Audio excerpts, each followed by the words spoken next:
On peut commencer à enregistrer. Ok. Et si t'es prêt, je lance le générique et c'est parti pour 7 heures ensemble. Allez, on peut y aller, pas de problème. Super, c'est parti.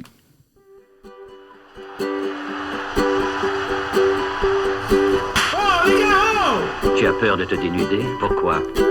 J'ai peur parce que je suis timide. Dis-la! Muscle ton jeu. Sale petit enfant de putain! Une brosse de nos copains, une brosse de paire de couilles, et après on fait ce qu'on Nous veut. ne sommes que des hommes, pas des dieux. De simples hommes. Tu vas avoir des déconvenus parce que t'es trop gentil.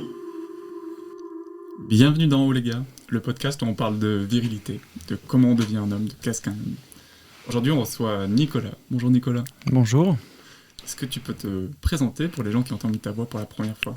Oui, donc Nicolas, qu'est-ce que je peux dire pour me présenter?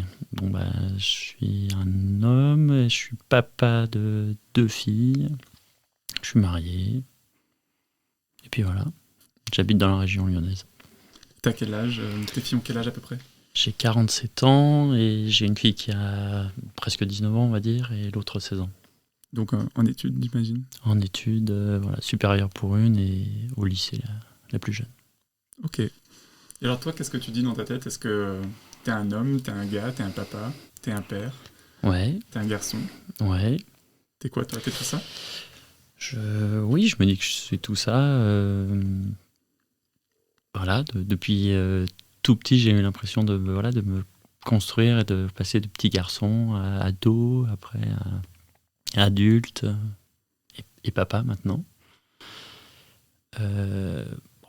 J'y pense pas encore, mais quand je vois ma fille aussi qui grandit à une vitesse folle, je me dis mince, un jour je serai aussi peut-être grand-père, ou pas. Mais en tout cas, je vois un peu cette évolution aussi de moi en vieillissant, ouais, tout à fait. Est-ce qu'il y a des moments où tu t'es rendu compte que tu passais des caps, que tu devenais de garçon à ado ou de ado à adulte?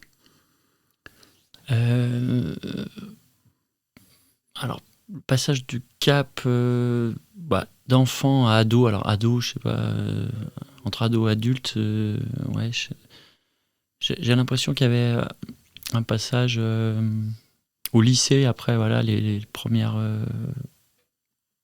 filles où on allait un peu plus loin que des bisous.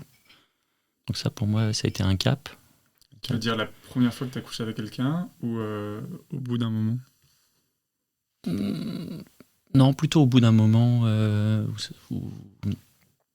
où il y avait une relation un peu plus sérieuse dans la durée, ouais.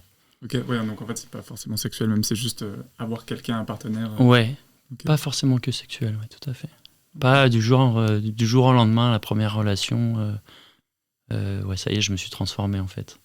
Le fameux cliché, ça y est, je suis un homme. J'ai couché Non, avec quelqu'un. ouais. Après, par contre, en plus, ma première vraie compagne, on va dire, sérieuse ou sur la durée, ça a duré quelques mois, enfin plusieurs mois.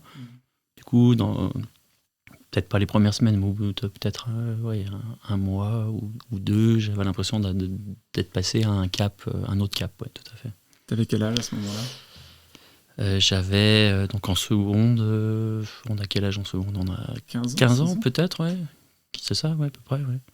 Donc tu t'es senti plus adulte assez tôt. Plus finalement. adulte, et en plus, c'est vrai que ça va aussi peut-être avec le passage au lycée, finalement, ou passage collège-lycée, où on a l'impression de grandir aussi, d'être plus libre.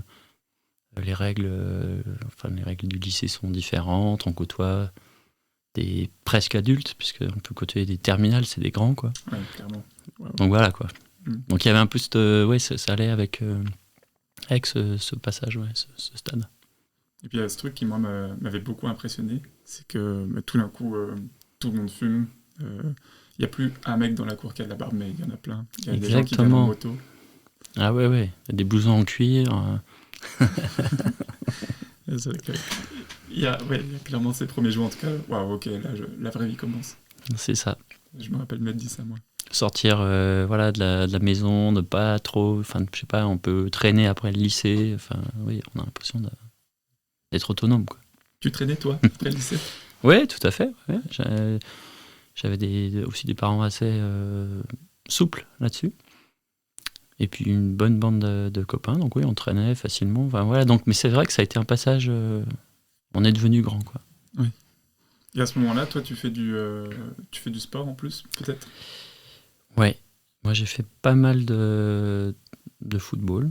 Ok. Donc de petit à grand. J'ai fait du foot très jeune, genre, je sais pas, 8 ans, 9 ans, jusqu'à 37 ans. Donc. Ah oui, tu as joué en senior, même vétéran, peut-être? Ouais, voilà. Mais donc avec justement après une bonne bande de copains. C'était avec le même groupe, tout du long à peu près? Oui, parce que je suis resté dans le même club tout le temps. Ah oui, voilà. Un club de village. Donc, comme on était avec des copains du même âge à peu près, oui, c'est vraiment une évolution un peu ensemble, quasiment tous les mêmes, avec bien sûr des gens qui partent un peu pour les études, pour le travail, au fil du temps, mais avec un bon esprit, équipe, copains. Donc, tu as grandi avec ces mecs-là, tu es passé de garçon à ado, et puis peut-être de ado à adulte, entouré par ces mecs, tu les as vus aussi eux. Oui, tout à fait, avec notamment des copains qui sont vraiment restés très proches, où on a pu avoir des enfants à peu près au même âge, se marier au même âge à peu près, enfin voilà quoi. Vous étiez peut-être témoins même les uns des autres parfois? Oui, pour un, oui, en effet. Qu'est-ce que ça t'a apporté le foot, toi, personnellement? Moi, ça m'a apporté cet esprit justement d'équipe et de collectivité, voilà, partager des moments sympas, sport d'équipe, de solidarité, qu'on peut pas avoir forcément, je pense, dans d'autres activités ou sports. Genre sport individuel ou activité, je sais pas, d'instrument, où j'ai l'impression qu'on peut être peut-être plus un peu sur soi-même. Enfin, en tout cas, moi j'ai apprécié, ça m'a permis en tout cas de me développer socialement aussi. Ok. C'était quelqu'un peut-être... un peu réservé, ouais, au départ, ouais. Et avec l'âge venant, et je sais pas, en tout cas dans le sport, je me suis bien épanoui. Et après,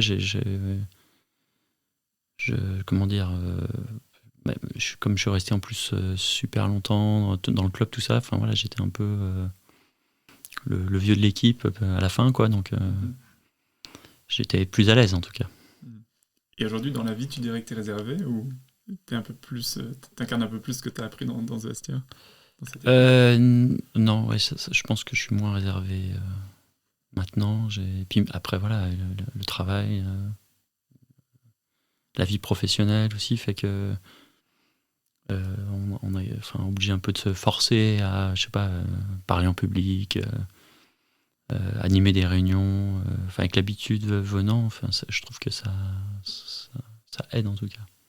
C'était quoi? C'était de l'angoisse au début de devoir prendre la parole devant les autres, de ne pas savoir faire? Oui, au début de mon travail, de ma carrière professionnelle, c'est pas évident, en effet. On se sent un peu petit, animer des réunions. En plus, à l'époque, on faisait beaucoup de réunions physiques.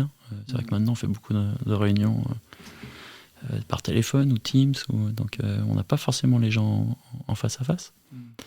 La confrontation réelle avec du public, tout ça. Moi, j'ai jamais fait de théâtre ou des choses comme ça.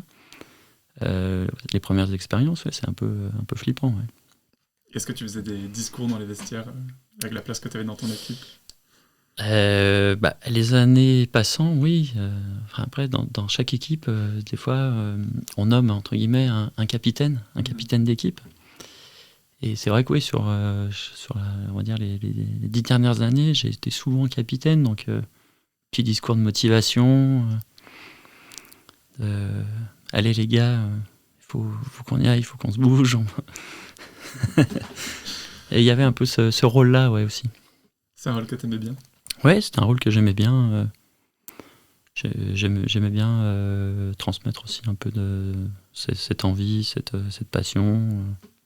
Parce que dans une équipe de foot, on peut se retrouver, avoir 35 ans et jouer avec d'autres joueurs qui peuvent en avoir 18 ou 20, quoi. Donc il y a un petit peu cette transmission. Et c'était comment dans votre équipe? Est-ce qu'il y avait un enjeu de performance ou c'était d'abord un enjeu de plaisir? C'était quoi? Alors un enjeu de performance, c'était toujours à un niveau faible, donc je ne sais pas si on peut dire qu'il y avait vraiment un objectif de performance, mais même à petit niveau, finalement, quand on fait un sport, où finalement on fait des matchs, donc les matchs c'est pour les gagner, en général on a envie. Donc oui, il y avait quand même toujours un objectif de gagner des matchs, de finir le mieux possible, le classement. C'était quoi comme niveau? J'ai joué jusqu'à un niveau, une année régionale, mais sinon c'était départemental, quoi. Donc voilà, c'était vraiment un petit niveau. Et alors, qu'est-ce qui fait qu'on devient capitaine? Quelles qualités on doit incarner, avoir? Qu'est-ce qu'on ne doit pas faire pour être capitaine? Oula, alors ça... justement, peut-être essayer de transmettre un petit peu cette envie de gagner, motiver les troupes, les écouter aussi quand, je sais pas, ça va pas parce que on s'est couché tard la veille, quand on a 18 ou 20 ans, qu'on est rentré à 6h du mat et qu'il faut jouer le lendemain, enfin... Essayer de tenir compte de tout ça pour qu'au final on s'entende bien dans l'équipe et qu'on soit content de jouer ensemble. Et après, est-ce que toi tu as eu envie d'être entraîneur peut-être? Non, j'ai pas eu envie d'être entraîneur. Je pense que ça c'est encore un autre rôle. Moi j'aime bien jouer, participer, être acteur dans le sport, après pas forcément dans l'organisateur, être en dehors du terrain. Et d'ailleurs, moi, après j'ai arrêté, avec l'âge aidant, le foot ça devient dur quand même. Et moi après j'ai arrêté complètement, quoi. Je m'y intéresse moins en tout cas. Quand tu dis t'intéresses moins, tu regardes même plus les matchs? Je peux regarder des matchs importants, mais... Tu suivais plus avant? Ouais. Quand je joue au football, je suivais beaucoup le football dans son ensemble. Maintenant, je m'y intéresse moins. Et peut-être que l'esprit a changé aussi, je sais pas. Après, moi, le football à mon niveau, c'était un esprit camaraderie, je sais pas comment dire, compétition, mais bon enfant, quoi. Quand je vois ça maintenant, je ne joue plus, mais quand on entend le sport à haut niveau, tout ça, on a l'impression que c'est plutôt business. Oui. Et puis même maintenant, j'ai l'impression aussi à petit niveau, c'est des bagarres, une mauvaise ambiance. Ça vous arrivait, vous, de vous battre quand toi t'étais joueur? Ça arrivait que ça soit un peu tendu, mais c'était pas fréquent, non. Il y avait un peu l'esprit de clocher. En plus, c'était à la campagne, mais... C'est quoi l'esprit de clocher? C'est-à-dire qu'on peut habiter à 3 km l'un de l'autre, se croiser, et être à l'école ensemble, ou travailler, vivre ensemble, bien s'apprécier. Puis une fois qu'on est sur le terrain, on a l'impression que c'est la Coupe du Monde, quoi. Ouais. C'est important. Très important. Ok. Et à quoi elle ressemble ton enfance? Tu grandis dans une fratrie? Tu grandis seul? Moi, j'ai un plus jeune frère, qui a 4 ans de moins. Je sais pas comment définir ça, mais une famille classique, mes 2 parents, voilà, qui travaillaient, et, voilà, avec mon frère, qui faisait aussi du football, qui a fait du football très rapidement. Dans le même club? Dans le même club. Après, on a joué longtemps ensemble aussi. Ah oui, voilà. Trop marrant. Ok. Voilà. Je posais cette question parce que moi, il y a plein de choses que j'ai appris dans des vestiaires. Ça a répondu à beaucoup de questions que j'ai pu avoir à différents moments de mon adolescence. Notamment sur quand ton corps il change, est-ce qu'il change normalement, est-ce que celui des autres change aussi? Comment c'était pour toi tout ce moment? Oui, c'est vrai. Comme je te disais, moi j'ai fait du football de 8-9 ans jusqu'à 37 ans. Donc, alors en général, dans le foot, on est à peu près par catégorie d'âge. Donc on est avec des garçons. Alors avec des garçons, même au début, quand on est plus jeune, on peut même être avec des filles. C'est mixte au début. Jusqu'à quoi, 10, 11, un truc comme ça? Ouais, c'est assez jeune, peut-être 12 ans maximum, ouais. Et après, ouais, c'est vrai que le corps, on évolue tous ensemble, donc c'est vrai qu'on se voit dans le vestiaire, nu. Ça, c'est aussi quelque chose de spécial, que du coup j'ai connu tout le temps, depuis tout jeune, dans des vestiaires nus avec d'autres joueurs, d'autres gars, qu'on ne peut pas peut-être vivre quand on fait un sport individuel, je sais pas. Moi, j'imagine que tu as une équipe d'entraînement, quelque part en sport individuel, de toute façon. Ouais, mais je sais pas. Moi, je fais maintenant un sport un peu plus individuel, en loisir, hein, mais sport de tennis de table. J'ai pas l'impression que tout le monde se met dans les vestiaires nu ou prend sa douche ensemble derrière. Enfin, c'est un peu plus. Il y a plus de pudeur, j'ai l'impression, dans ces sports-là, mais c'est peut-être qu'une image et c'est peut-être pas de partout pareil. Ou je sais pas. Est-ce qu'il y a des questions? Sur quelles questions, toi, tu as été rassuré en étant dans ce vestiaire? Rassuré. Il n'y a pas de questions, mais c'est vrai quand on est pré-ado ou tout ça, on se dit tiens, est-ce que moi, j'ai pas de poils? Est-ce qu'on a des poils et à quel âge? Des choses comme ça. Donc on voit un peu évoluer tout le monde ensemble et on se dit bah ouais tiens, on est plutôt normal comme l'autre, quoi. Après voilà, Il y avait même moi du coup dans mon vestiaire l'inverse aussi. Au début c'est ah ouais, il y a des gens qui ont des poils, et après il y a des gens qui se rasent leurs poils. Tiens, ok, je m'étais jamais posé cette question. Est-ce que tout le monde fait ça? Est-ce que c'est rare? Est-ce que je devrais faire ça? Est-ce que j'ai envie de faire ça? Alors moi j'ai moins connu cette époque, parce que à mon époque je pense que les jeunes garçons ou même les adultes se rasaient moins. On n'avait pas trop de problèmes avec les poils. J'ai l'impression que maintenant, dans des générations un peu plus jeunes, qu'on peut se raser facilement, quoi, dès l'adolescence ou même après, Oui. jeune adulte, tout ça. Ouais. Tu penses que ça vient d'où? Je sais pas. Est-ce que le poil c'est gênant, c'est moche, ça fait une image de brute, je sais pas. L'hygiène aussi. Ok. Moi, Il y a plein de choses peut-être. Ma piste c'était le porno. Parce qu'on est vraiment une génération qui a grandi avec, je pense. Moi, le premier que j'ai dû voir, je devais avoir 12 ou 13 ans. Et aujourd'hui, les enfants en CM2, à peu près, ont vu des images érotiques au porno. Ouais. Et je pense que ça joue un grand rôle. Oui, parce que je pense que les pornos de maintenant, en effet, on va voir des hommes et des femmes sans poils. Oui, je pense que même si c'est une catégorie spécifique, si tu veux voir des gens avec des poils, je pense. Ouais. Alors que moi, les premiers pornos que j'ai vus quand... Alors déjà, pour voir des pornos, on n'avait pas accès à Internet, donc c'était sur Canal+, et c'était en brouillé, quoi. Il y a les gens de la passoire que tu passes devant. Quoi. Voilà, où c'était sur des magazines, éventuellement, Ouais. enfin, des photos. Voilà. Ça arrivait comment, les magazines? Tu pouvais en acheter ou c'était un pote qui t'en passait un? Alors moi, personnellement, j'en ai jamais acheté, mais oui, je pense que, de mémoire, il y en avait sûrement un qui en avait acheté, ou peut-être trouvé chez lui, ou qui l'amenait à l'école, mais qu'on pouvait regarder comme ça en cachette, quoi. Okay. Et du coup, toi, quelle place ça a eu le porno dans ta vie? Est-ce que c'est une place en grandissant, peut-être moins après? Est-ce que c'est constant? Est-ce que c'est par phase? En fait, j'ai pas regardé beaucoup de porno ou d'images pornographiques, en fait. Un peu, voilà, comme ça à l'école.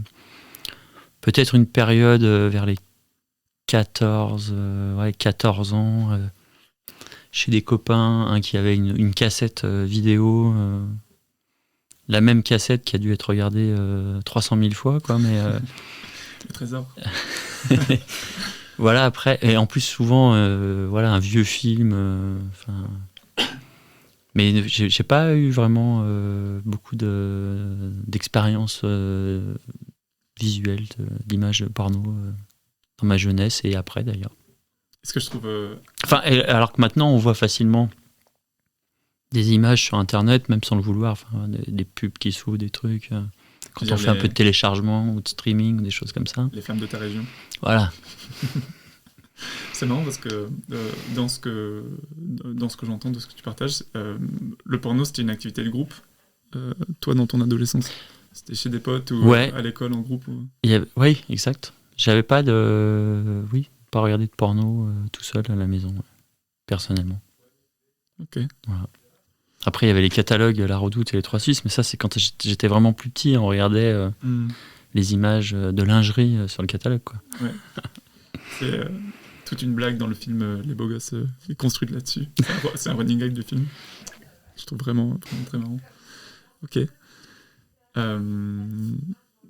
Et toi, du coup, avec ce groupe de copains là du foot, c'est des gens avec qui tu peux parler d'émotions, ou est-ce que c'était pas trop invoqué dans le vestiaire et puis après dans vos relations?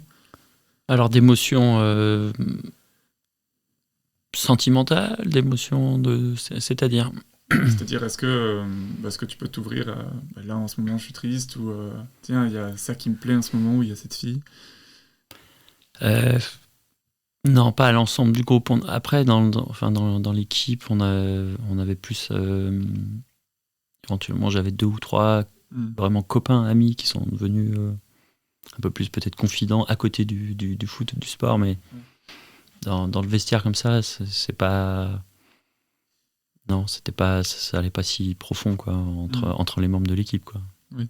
Il y avait ça reste plutôt basique, hein, un vestiaire de foot, hein, c'est... Ok. Ouais, c'est rigolo parce que moi j'ai plein de souvenirs dans mes vestiaires, du coup c'était de rugby. C'était des souvenirs de temps un peu flous. Tu sais, ce moment où à l'entraînement de musculation un peu facultatif, on est que 3 à se doucher finalement, parce qu'on était que, je sais pas, 10 ce jour-là et les autres avaient des trucs à faire. Du coup, tu as des petites discussions, ou alors en arrivant, au début c'est une discussion à 4, 5, 6, puis tout d'un coup on est 10 à écouter, à participer. Ouais. Ouais, mais du coup, vous livriez même des émotions dans ces discussions? On se livrait des interrogations, et par exemple, tu vois, il y avait un mec qui s'appelait Mathieu dans mon équipe, et un jour après la musculation, on prend la douche tous les deux, et quand il se rhabille, il met un slip. Et j'étais un petit peu inquiet pour lui, parce que du jour au lendemain, alors comment ça se passe, les slips et la transition des slips vers les caleçons dans ma génération, c'est enfant, on a tous des slips, et puis il y a un été où tu changes et tout le monde a changé et tu sais pas pourquoi ni comment, mais là t'as plus le droit de porter des slips. C'est ça, parce que du jour au lendemain tu te dis mais merde, le slip ça fait un peu con, quoi. Et moi je l'ai vraiment subi comme tiens, maintenant on se moque de moi si j'ai un slip, il faut que je change, mais pourquoi c'est mieux d'ailleurs Ok, d'accord. Ouais, ça fait mieux peut-être, on se dit ça à un moment, ouais. Et on fait comme les autres, et voilà. Ouais. Et à un moment, tu l'as accepté, et t'es passé de 8 slips à 8 caleçons, et tes slips tu n'aimais plus, puis tu grandis, donc maintenant t'as une excuse légitime pour plus les mettre. C'est ça. Et puis 3 ou 4 ans plus tard, lui je vois qu'il remet un slip, donc il fait le chemin inverse, et je me dis tiens, c'est intéressant. Et il y a une partie de moi qui est curieux, mais il y a aussi une partie de moi qui se dit putain merde, il va peut-être se faire emmerder. Et en fait ma réaction, ça n'a pas été... ma toute première réaction, c'était témoigner d'inquiétude. Pourquoi tu fais ça et tout? Ah ouais, mais t'as pas peur que... Et en fait, qu'est-ce que t'aimes là-dedans? Du coup, on est passé de mec, j'ai peur pour toi à et c'est bien. Et je sais qu'il y a eu ça sur plein de sujets. Il y a eu ça sur les filles, par exemple. Il y a eu une discussion longue dans le temps. On est revenu plusieurs fois sur putain, mais lui, il a été tout seul avec une fille chez lui et il nous a dit qu'il a fait l'amour. Ah ouais, mais en fait, il a pas fait l'amour, c'était avec leurs vêtements. Est-ce que ça compte? Ah ben... Ok, pas vraiment, ok. Non mais reviens nous voir, enfin dis-nous quand t'as fait, tu vois, là, quand il n'y a plus les vêtements. Puis après, une autre personne, et sur 2 ou 3 ans, il y a vraiment eu tout ce maillage-là, avec qu'est-ce que c'est de faire l'amour sa première fois, avec toutes les fanfaronnades, bien sûr, tu vois. Ouais, c'est vrai, mais ça, moi, c'était plus peut-être au collège, ces questions-là. Ah oui? Ouais. Plus, plus au collège, avec les copains de classe, ou... voilà, en collège, on commençait à avoir des copines, des petites copines, voilà. Donc on se tient la main, après on se fait un bisou. Puis jusqu'au jour où ça bascule, où on fait pas vraiment l'amour, parce qu'on est encore, comme tu dis, un peu habillé, mais on se touche un peu. Après on est un peu moins habillé, mais on se touche, mais c'est pas encore un rapport sexuel vraiment, quoi. Bon, après moi, mon premier rapport, c'était en seconde, mais il y avait du coup ces questions-là. Qu'est-ce que t'as fait hier? Elle est venue chez toi? Ok, c'est marrant. Nous, dans notre groupe, pas du tout, du coup. Au collège, c'était vraiment, ça n'existait pas. D'accord. Et c'est que au rugby. D'accord. Par les longues heures de bus aussi, je pense, où tu finis par avoir des discussions, j'imagine. Ok, super marrant. Et du coup, il y a eu beaucoup de temps est passé depuis. Et à un moment, tu as eu une fille, puis 2 filles. Comment ça a été pour toi de devenir papa? Est-ce que ça a changé quelque chose dans comment tu te perçois, dans comment les autres te perçoivent en tant qu'homme? Déjà, j'ai eu l'impression d'avoir une transition, un changement en moi aussi quand je suis parti de chez moi, de chez mes parents. T'es parti à quelle occasion? Quand j'ai commencé un peu à travailler, donc je devais avoir 22 ans. Ok. Donc tu as fait tes études en étant chez tes parents? Voilà. Okay. Et puis une fois que j'ai commencé à travailler, je me suis installé en appartement avec ma compagne, qui est devenue ma femme d'ailleurs, qui est la mère de mes enfants. Ah oui, wow. Donc depuis jeune. Hein. Vous étiez ensemble depuis longtemps avant de vous installer ensemble? Depuis 3 ans. On s'est connus à 19 ans. Ok. Moi j'avais 19 ans, elle en avait 17. Ouais. Donc on s'est connus super jeunes. Ouais. Et donc j'ai eu l'impression que c'était une première étape aussi de partir de chez soi, enfin de chez ses parents. Donc là j'avais l'impression que c'était aussi un passage au stade adulte. Bah oui, tu passes de enfant, ma mère qui cuisine exactement. Et à tiens, j'ai un chez moi, c'est moi qui. Tiens, chez moi, je commence à travailler. J'ai une compagne. Je suis autonome, voilà. Puis après, en effet, l'étape d'après, ouais, c'est d'avoir des enfants. Ouais. Et du coup, refais-moi ta question. Du coup, je suis intéressé par tout ce passage. En fait, tu es vraiment passé de 0 à 100 en termes de j'habite avec ma mère, j'habite avec ma femme. Ce sera la mère de mes enfants. Ça allait super vite. Comment c'était? Tu peux nous raconter un peu plus? Après, sur le moment, on se pose pas vraiment toutes ces questions. Hein. Du coup, on est avec quelqu'un, on est bien, on a envie de se lancer, on travaille, on a envie d'être autonome, de créer sa propre vie par soi-même, entre guillemets. Est-ce que tu as vu si ça a changé tes relations avec tes parents, avec ton père? Oui, je pense qu'il y a aussi cette émancipation par rapport à ses parents et à son père, de se mettre avec une compagne, tout ça. J'avais l'impression aussi de prendre un stade un petit peu différent par rapport à mon père, de m'émanciper. Mais vraiment de l'émancipation par mon père, là, elle est plus venue du coup avec les enfants. Où là, j'ai eu l'impression comme je suis devenu père aussi, je sais pas, j'étais plus trop le fils de mon père à partir de ce moment-là. J'étais père moi-même, j'étais le père de mes enfants, quoi. Et dans votre relation à tous les deux, est-ce que ce changement de statut, ça changeait quelque chose, le fait que vous soyez pères tous les deux? Du coup, presque, toi, t'es devenu père et lui, est-ce qu'il a perdu son statut de père à ce moment-là? Non, j'ai pas à ce stade-là, mais un respect, me concernant, toujours une sorte de respect de mon père, mais plus un stade d'égalité en termes de vécu, d'expérience. On est pères tous les deux. Et puis après, avec l'âge, ça devient différent. Mon père devient plus âgé, moi je suis encore... mes filles sont encore à peu près à la maison, donc je suis un peu encore dans le père de mes filles à la maison, et ça changera peut-être un peu plus tard, mais voilà. Et alors ça ressemble à quoi, Nicolas Papa? Est-ce que t'es papa ou t'es père, toi? Je suis papa, moi, je suis poule, je suis papa poule. Papa poule. Voilà. Je suis papa poule, assez proche de mes filles. La grande, elle s'éloigne un petit peu petit à petit en grandissant, mais on reste quand même très, très fusionnel. Et c'est comment à vivre pour ça, toi, alors, le fait que ta plus grande fille parte de la maison, même si elle revient beaucoup, et elle n'est plus là tout le temps? Euh, j'ai envie de dire que ça va mieux là maintenant, parce que ça fait déjà, du coup, c'est la deuxième année, c'est sa deuxième année d'études supérieures, mais le départ était super dur.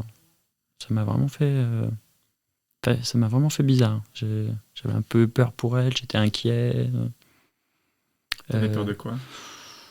Ouais, qu'elle soit, je sais pas, qu'elle soit triste, qu'elle s'en sorte pas, T'as ce rôle-là auprès d'elle, quand elle est triste, de ouais, l'aider à d'être un passer peu, le cap? d'être passé le cap, la rassurer, d'être un peu son confident aussi, et plus dans l'épauler, la rassurer, ouais. Donc, d'ailleurs, ouais, ça a été assez dur quand même. Bon, elle est partie en études, c'était pas très loin, donc on pouvait aussi y aller éventuellement dans la semaine. Donc ça nous est un peu arrivé au début, en milieu de semaine, d'aller la voir ou des choses comme ça. Pour manger? Pour manger, ouais, tout à fait. Tu faisais l'aller-retour, c'est quoi? 1 heure? 1h30 à peu près. 1h30, après le travail, t'allais manger Ouais. avec elle et tu rentrais? Ouais. Ok. Avec toute la famille ou juste toi? Parfois juste moi ou des fois avec la famille. Oui, oui. Donc on a eu du mal à couper le cordon quand même les premiers mois. Et puis même elle avec du recul, elle nous disait, elle l'a pas trop fait. On a l'impression qu'elle tout allait bien, que c'était facile, que avec du recul là, quand elle a eu fini sa première année, elle nous a dit que ça avait été dur les soirées un peu des fois seule, tout ça. Elle voulait pas le montrer. Elle voulait pas le montrer, ouais.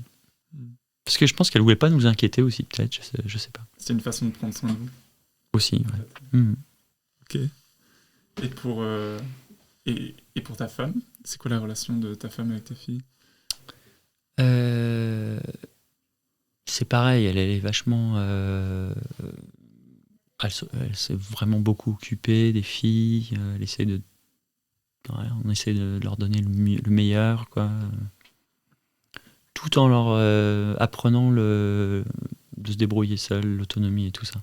Enfin, on essaye de pas trop de se substituer à elle quand il faut réfléchir et gérer des situations. Voilà, quoi. Mais on essaye de les faire grandir. Est-ce que tu penses que tu aurais été le même papa si ça avait été des garçons? Ça, c'est une vaste question, ça. J'ai quand même l'impression... alors, c'est une impression parce que peut-être que je constate avec des amis qui ont des garçons, j'ai l'impression qu'ils sont un peu moins inquiets pour eux, notamment quand ils commencent à sortir. J'ai l'impression qu'avec des filles, on est plus soucieux de ce qui peut leur arriver, alors que pour un garçon, on se dit qu'ils vont peut-être plus se débrouiller ou se défendre, entre guillemets.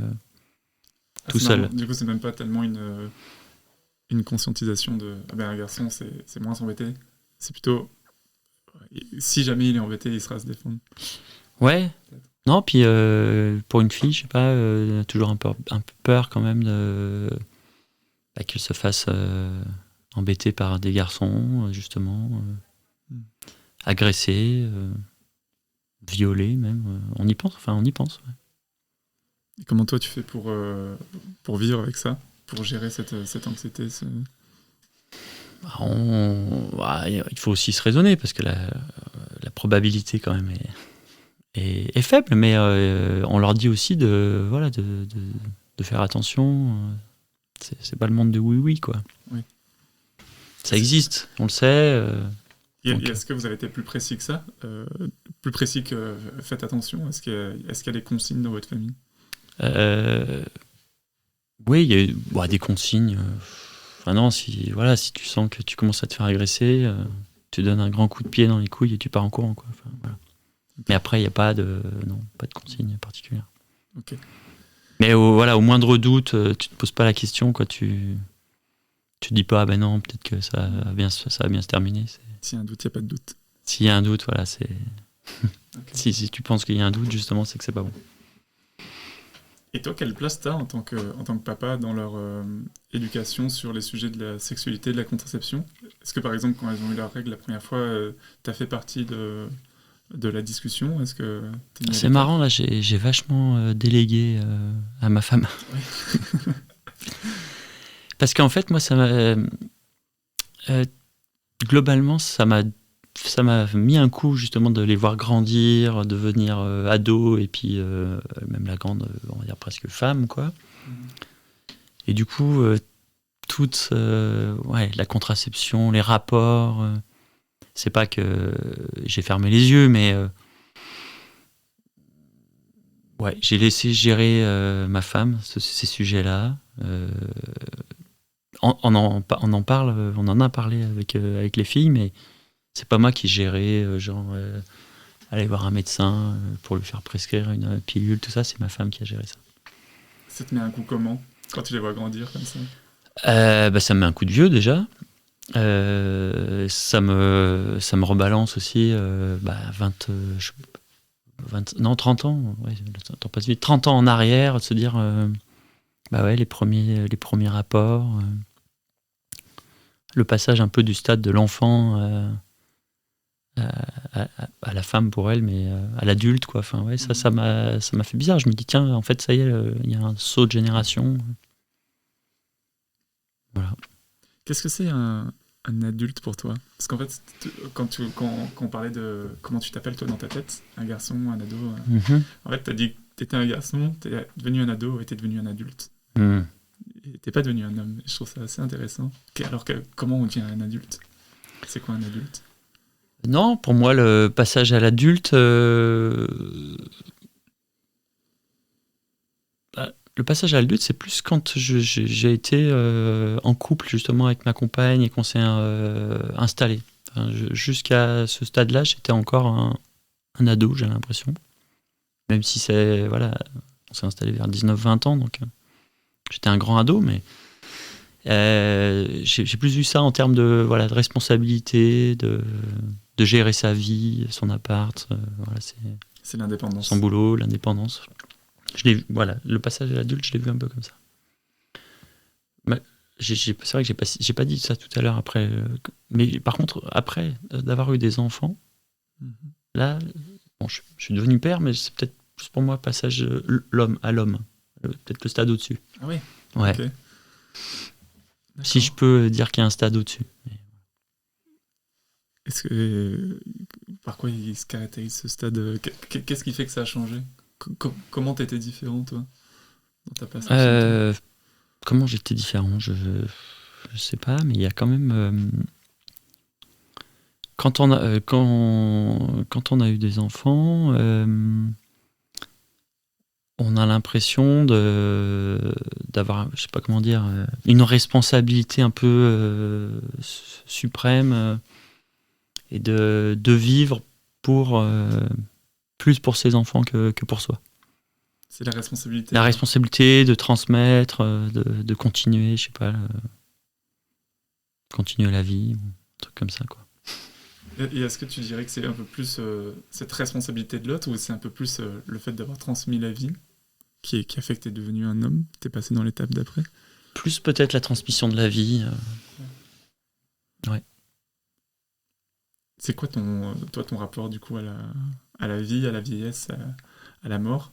J'ai l'impression que c'est le coup de vieux, c'est un truc qui te frappe, qui est pas simple à appréhender pour toi. Ah oui, en effet. Moi, j'ai eu l'impression à partir de 30 ans, de toutes les années, les anniversaires, tout ça, je le vivais super mal. Tu le mets au passé? Est-ce que tu les vis bien maintenant? J'ai eu j'ai l'impression d'avoir franchi un cap. Moi, j'ai fait ma crise de la quarantaine à partir de 30 ans, je pense. Ok. Et ma crise de la quarantaine s'est terminée vers les 40 et quelques. Quoi. Elle a duré 10 ans, quoi. Est-ce qu'il y a des anecdotes excentriques de crise de la quarantaine? Non, mais le truc de pas, je sais pas comment dire, de vouloir continuer à jouer au foot jusqu'à 37 ans, d'essayer de toujours être en forme, un peu comme les autres qui ont 18 ans, ça c'est, voilà. Du coup, t'allais courir en plus, tu sais. Voilà, les reprises de saison où forcément, plus on vieillit, plus on a un peu de mal. 15 jours avant la reprise, d'essayer de m'entraîner à fond pour être même pas au même niveau, mais un peu moins mal que je pourrais être, quoi. Et est-ce que tu le disais? Ou est-ce que c'était un peu ton Ah non, secret? je le disais pas, non, c'était... Ah ouais. Non, puis... je sais pas comment... Après ça, il y avait le truc un peu comme j'étais, je sais pas, j'avais l'impression que j'étais le capitaine, je me disais, tiens... il faut pas que tu fasses voir non plus que t'as mal aux jambes, que t'es fatigué ou... Est-ce que du coup, t'as arrêté de jouer parce que physiquement, Ouais. ça tenait plus? Ouais, c'était ça. C'est ça? C'était plus possible. Alors. T'aurais voulu continuer? Non, puis ça faisait mal, c'était plus agréable. Ok. À un moment, ton corps t'a mis devant le fait. C'est ça. T'as dit, genre, bon. Il faut arrêter un moment. Ok. Je sais pas pourquoi on en est venu là. Mais, ah oui, donc le truc de mal vieillir, ouais, c'est ça. Puis après, pareil, de pouvoir faire des sorties, boire, faire le couillon toute la nuit, me coucher à 8 heures, ouais, même des fois sur le tard. Il y a encore quelques mois, tout ça, on a l'impression en faisant ça, on a l'impression de rester jeune, quoi.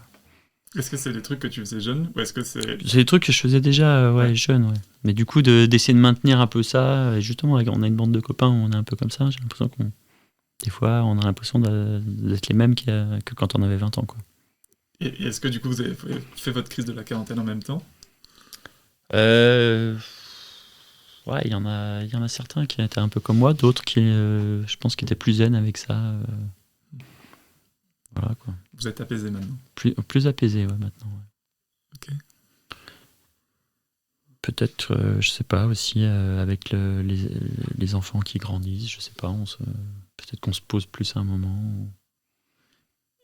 Et est-ce que du coup, là, le ping-pong, c'est juste du plaisir? Le plaisir de jouer et d'avoir un jeu? Ou est-ce qu'il y a aussi un côté entretien de soi et un côté performance? Ah ben tiens, moi je gagne contre des jeunes. Moi, j'ai ce problème, c'est que j'aime bien le sport, j'aime bien le jeu quand même. Oui. Le jeu, on joue au foot d'ailleurs, on joue au tennis de table, voilà. Mais j'aime bien gagner. Enfin, j'aime pas perdre plutôt. Il y a une nuance. Donc, même si c'est là du loisir, je suis tout à fait conscient que je serai pas champion du monde de tennis de table, mais à mon petit niveau, j'aime bien gagner. Ça te fait vivre quoi quand tu perds? C'est de la colère, c'est de la... C'est de la colère, c'est je sais pas, une sensation C'est vraiment la sensation. d'énervement, quoi, ouais. Ok. Ça veut dire quelque chose de toi quand tu perds?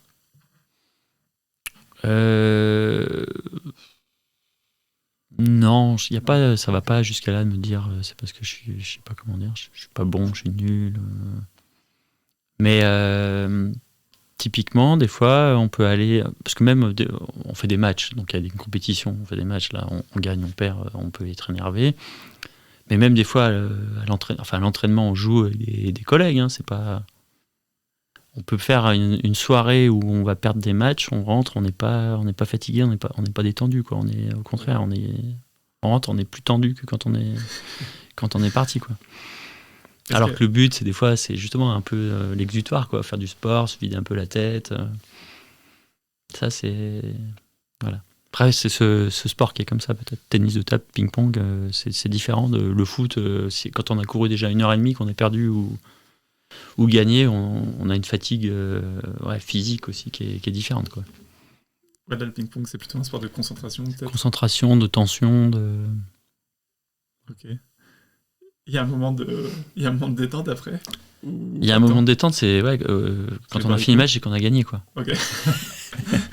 Non, mais après, justement, voilà, après, à ce niveau et à ce âge, il y a aussi après la troisième mi-temps, où là, il y a la détente, on discute, on boit un coup. Et on parle de quoi alors au ping-pong après l'entraînement? On parle de la vie, on se raconte des conneries, on parle du sport, on parle de nos femmes, de nos enfants, du boulot un peu. Voilà, quoi. Ok. C'est d'abord des collègues avec qui tu joues, peut-être des copains? C'est devenu certains des copains. C'est vrai que c'était des gens que je ne connaissais pas forcément avant, mais du coup, avec le temps, c'est devenu des copains. Dans quel cas, toi, tu demandes de l'aide et peut-être à qui tu demandes de l'aide? Dans quel... de l'aide pour...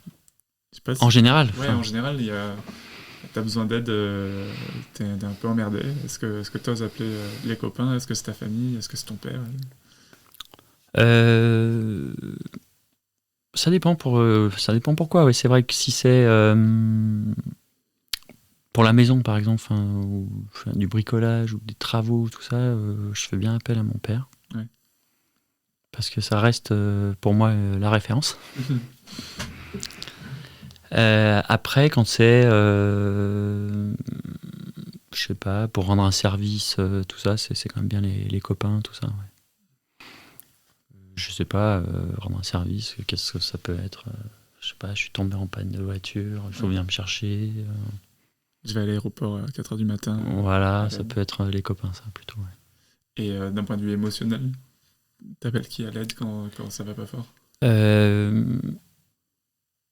J'ai plutôt un copain, un ami que je peux appeler, consulter quand il y a un problème émotionnel important. Mais ça, c'était plus peut-être avant, moins maintenant. On est toujours très amis, mais on a peut-être moins de problèmes existentiels et émotionnels ces dernières années. Mais en tout cas, s'il y avait quelque chose de grave qui arrivait ou de triste ou tout ça, c'est sûrement quelqu'un avec qui j'appellerais, on passerait une soirée à discuter, quoi. Est-ce que tu dirais que le fait de moins s'en avoir, de ces questions existentielles, c'est peut-être aussi ces variations d'émotions fortes? C'est le fait de grandir? C'est le fait d'être installé dans sa vie? C'est quoi? Ouais, parce que c'est vrai qu'il y a eu des époques... alors ça, c'était l'époque, même les 18, 20 ans, ou même les débuts de ma relation, d'être avec ma femme. On avait peut-être plus de questions existentielles dans notre couple, ça se passait pas bien ou pas bien, enfin, du coup on en parlait, et puis on était un peu dans la même situation. Et puis finalement après, quand on a eu les enfants, tout ça, même si on se côtoyait toujours autant, on était un peu concentrés aussi chacun sur notre vie familiale et tout ça, donc on s'est peut-être moins confié là-dessus, en tout cas dans mon cas personnel. Mais je pense que s'il y avait quelque chose, à mon avis, dans notre couple ou dans notre famille, ça serait en tout cas la personne vers qui je me tournerais pour en parler, quoi. Plus que mon frère ou mes parents. Voilà. Ok. Et t'as des bonnes relations avec ton frère et tes parents? Ouais, j'ai une bonne relation. Ok. J'imagine que ta femme aussi serait quelqu'un que t'appelles à l'aide émotionnellement? Oui. Ouais. Là, par contre, pour le coup, c'est justement, je pense que avec le temps et la relation qui s'est établie et qui a perduré avec ma femme, c'est aussi pour ça que du coup, tous les problèmes familiaux, tristesse, décès éventuellement dans les proches, tout ça, on partage ça en couple, quoi. Et est-ce que tu demandes ou t'as déjà demandé de l'aide à tes enfants? Est-ce que ça arrive, ça? Ah, ça c'est une bonne... Honnêtement, à part pour des petits services ou des bricoles, pour l'instant, non, j'ai pas l'impression d'avoir fait appel à elle, appel à l'aide, entre guillemets, quoi. Ouais. Pour l'instant, c'est encore tes filles? C'est pas encore des adultes d'égal à égal, peut-être? Je sais pas pourquoi. Après, c'est parce que peut-être que, je sais pas, un appel à l'aide, il faut qu'elles soient en capacité de pouvoir répondre à... Ouais. J'avais l'impression... Non, pour l'instant, il n'y a pas eu de situation, en tout cas, qui se sont présentées. Dans ce sens-là? Dans ce sens-là, ouais. Ok. Est-ce que toi, t'as des... Il y a des moments où tu as transgressé des règles? Alors les règles de ton corps un petit peu, parce que t'es allé le chercher en jouant au foot jusqu'à très tard, en faisant la fête jusqu'à 8h du matin. Est-ce qu'en grandissant dans cet espace de liberté-là, quand tu arrives au lycée, quand tes parents sont assez souples, est-ce que toi t'es quelqu'un qui va jouer avec les limites, qui enfreint les règles? Ah Quand on t'écoute, on a l'impression que t'es très sage. D'accord. Il y a aussi un côté espiègle, moi je sens ici. Non, après ça venait de, je pense, justement le foot, la campagne, tout ça. Moi de mon époque et moi personnellement, on on faisait pas mal de bêtises de genre, on buvait beaucoup. Oui.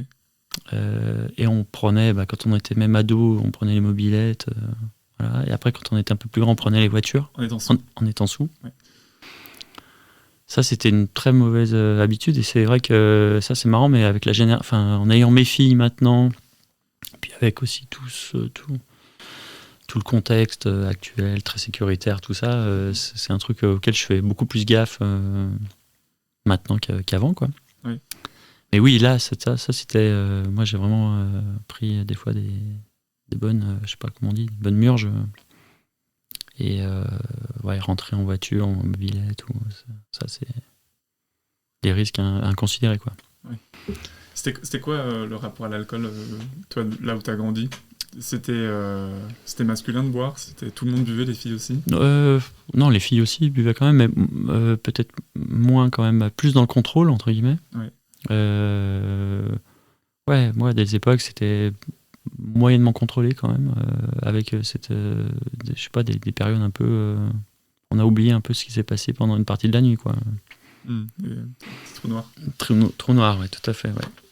Après... Ça, c'était une habitude ou ça arrivait de temps en temps ? Il y a eu des époques quand même, c'était au moins une fois, j'allais dire par semaine, ou en tout cas 2 fois par mois, quoi. Une bonne soirée le week-end, surtout le week-end. Que le week-end, mais... C'est un truc que vous remettiez en question ou c'était la norme ? Ah bah oui, j'ai un trou noir, c'est marrant, on en rigole. Ou est-ce que c'est un truc où vous disiez, ah mince là... Non, c'était pas trop remis en question. Voilà. Ça faisait partie de l'expérience. Ça faisait un petit peu partie du décor, quoi, même. Ouais. Est-ce qu'on se moquait des gens qui prenaient des trous noirs ? Non, même pas. C'était juste... Après, c'était souvent... c'était très collaboratif, hein. On était quand même souvent bien... Les trous noirs en même temps. Voilà, bien dans le même stade et même état, tous ensemble, quoi. Ok. Après, je pense que c'était un truc pour un défouloir, après un sentiment de, je sais pas, de bien-être, vraiment lâcher prise complet, quoi. Et il y avait des drogues aussi, vous, dans votre génération, de la weed, d'autres trucs ? Alors, il y en avait un peu dans notre groupe, mais c'était pas très présent. Et puis finalement, j'ai eu quelques copains qui sont plus partis dans la drogue, tout ça, et finalement, ils sont un peu sortis de ce groupe sur lequel on est resté. On était plus concentré alcool. Ouais. Et donc, moi, franchement, j'ai essayé un peu comme tout le monde, mais j'ai jamais insisté, quoi. Ok. Petit joint, voilà, pour essayer un peu avec des personnes qui en fumaient, mais jamais, en tout cas, atteint un état un peu bizarre à cause de ça, quoi. Ok, c'est vraiment pas devenu une habitude pour vous. Non. Et du coup, donc l'alcool, c'était quelque chose au village, du coup. Un peu, ouais, j'ai l'impression. Et est-ce qu'après, c'est resté un rôle prépondérant dans ta vie, dans des moments de détente ou de relâche ? Oui, parce que c'est vrai que dans l'esprit village, il y a un peu des fêtes, des fois des choses qui reviennent. On appelle ça, nous, les fêtes des conscrits ou des classes. Oui. Voilà, c'est tous les 10 ans, là. Peut-être tu peux expliquer pour les gens qui connaissent pas. Oui, dans la région dans laquelle j'habite, quand tu as à partir de 20 ans, enfin même de 10 ans, en fait, toutes les décades, on appelle ça la fête des conscrits, la fête des classes. Donc tous les gens qui sont nés en année 5, en année 6, se regroupent, entre guillemets, ils font une grosse fête de village. On est classé un peu par décades, donc les 10 ans, les 20 ans, les 30 ans, les 40 ans, les 100 ans, voilà. Et donc c'est une grosse fête de village avec un gros apéro, une fête, des déguisements. Et t'es censé organiser pour le village, du coup, à ce moment-là ? Et t'organises pour le village et même il y avait même une période où t'allais de maison en maison pour... on vendait des brioches, ça c'était pour un peu financer la fête finalement, mais en gros c'était l'objectif de boire un coup dans toutes les maisons du village, quoi. J'ai cru comprendre que souvent les réunions d'organisation sont des réunions où voilà. on boit, quoi. Donc c'est quand même quelque chose qui perdure, mais voilà, ça revient, c'est quand même tous les 10 ans, donc ça revient pas si souvent que ça. Mais il y a quand même toujours Moi, j'aime bien boire un coup, ce truc festif. Après, avec l'expérience, on fait un peu plus gaffe quand même. Moins de trous noirs. Ouais, moins de trous noirs, voilà, on gère un peu plus et on boit un peu moins. Et puis, on profite juste de l'effet un peu détente et voilà, pour se relaxer ou rigoler ensemble et tout ça avec les copains. Ok. Est-ce que c'est un moment qui vous sert aussi entre copains à vous montrer à quel point vous avez de l'affection les uns pour les autres? Se montrer de l'affection, je sais pas, mais en tout cas, c'est un moment qu'on partage bien entre copains. Toi, t'habites aujourd'hui dans le village dans lequel t'as grandi? Non, pas dans le village, mais très, très, très proche. Vraiment proche. Dans la zone, je sais pas, à 15 km, quoi, 10 km, même pas. Oui, du coup, en fait, la fête de village avec laquelle tu as grandi, tu peux encore y Je participer. peux y participer. Je revois aussi des amis qui sont pareils dans un cercle d'une vingtaine de kilomètres autour de chez moi. Enfin, on peut se voir assez régulièrement, assez facilement. Okay. Et même ceux qui sont partis plus loin, notamment ces moments de fête des conscrits, tout ça, c'est un moment de rassembler un peu tous ces copains qui ont pu partir un peu plus loin, tout ça. Et c'est quelque chose qui est important pour tout le monde, quoi. De se retrouver, même si c'est tous les 10 ans, finalement, on est content. Et est-ce que tes parents participent aussi? Plus mon papa, ouais. Plus mon père. Qui, pareil, a vécu, je pense, un peu dans ce même esprit, tout ça. Village. Vous avez quelle relation aujourd'hui avec ton père? Ça, c'est une bonne question, ça. Quelle relation on se voit très régulièrement. Bon, c'est pareil, on n'habite pas très loin, une quarantaine de kilomètres. Donc, quand je dis très régulièrement, c'est 1 ou 2 fois par mois. Mais moi, j'ai plaisir à aller voir mes parents. C'est toi qui y vas en général? C'est plus moi qui y vais, ouais. Enfin, on y va en général en famille. Et j'aime bien quand même leur partager encore notre vie, leur raconter un peu ce qui se passe chez nous, au travail, à la maison, les filles. Donc voilà, après avec mon père, lui, c'est un sportif aussi. Enfin, c'est même lui, c'est un sportif. Moi, je suis pas vraiment un sportif. Moi, je suis un sportif festif. Lui, c'est un vrai sportif. Performance individuelle, course à pied, vélo. Encore à son âge? Encore à son âge. Okay.